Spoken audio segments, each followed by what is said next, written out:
రాష్ట్రంలోని కాంగ్రెస్ ప్రభుత్వం హయాంలో అభివృద్ధి ఏమీ లేదని భువనగిరి మండలంలోని నాగిరెడ్డిపల్లి బీఆర్ఎస్ సర్పంచ్ అభ్యర్థి జక్క రాఘవేందర్ రెడ్డి అన్నారు. 2 సంవత్సరాల కాలంగా రాష్ట్రంలో కాంగ్రెస్ ప్రభుత్వం మాటలతో కాలం వెల్లదీస్తోందని ఆరోపించారు.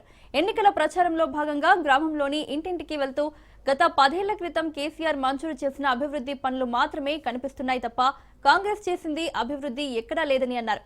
బీఆర్ఎస్ చేసిన అభివృద్ధి కార్యక్రమాలతోనే ప్రజలు భారీ మెజార్టీతో గెలిపించబోతున్నారని సర్పంచ్ అభ్యర్థి రాఘవేందర్ రెడ్డి ధీమా వ్యక్తం చేశారు.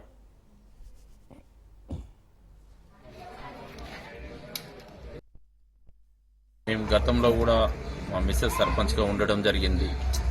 మేమున్న 5 ఇయర్స్ టెన్యూర్లో నాగిరెడ్డిపల్లి గ్రామాన్ని అత్యధిక భారీ నిధులు తీసుకొచ్చి నాగిరెడ్డిపల్లి గ్రామాన్ని ఎంతో ప్రతి గల్లీకి సీసీ రోడ్డుని, అండర్ గ్రౌండ్ డ్రైనేజీని, కమ్యూనిటీ హాల్ని, శ్మశాన వాటికని, పల్లె ప్రకృతి వనాలు, ఏ ఆమ్లెట్ విలేజ్ ఉంది ఆమ్లెట్ విలేజ్ కూడా శ్మశాన వాటికని, అక్కడ కూడా ప్రతి గల్లీకి CC road, under ground drainage, వీధి దీపాలు అయితేనేండి ప్రతిదీ కూడా పైలశేఖర రెడ్డి గారు కేసీఆర్ గారి సహకారంతో నాగిరెడ్డిపల్లి గ్రామాన్ని సుమారుగా 1,70,00,000 మా 5 ఇయర్స్ టెన్యూర్లోనే 1,70,00,000 నిధులు తీసుకొచ్చి నాగిరెడ్డిపల్లి గ్రామాన్ని ఎంతో అభివృద్ధి పదంలో తీసుకువెళ్ళడం జరిగింది. ఇక ముందు కూడా మీరు సహకరిస్తే తీసుకెళ్లడానికి నేను ముందుంటానని వాళ్ళు చెప్తారు. పైన కాంగ్రెస్ ప్రభుత్వం ఉండాలి, కింద కాంగ్రెస్ ప్రభుత్వం ఉంటేనే అభివృద్ధి చేస్తామని. ఆ మాటలే నిజమైతే ఈ 2 సంవత్సరాల కాలంలోనే ఎన్ని నిధులు తెచ్చారో చెప్పండి.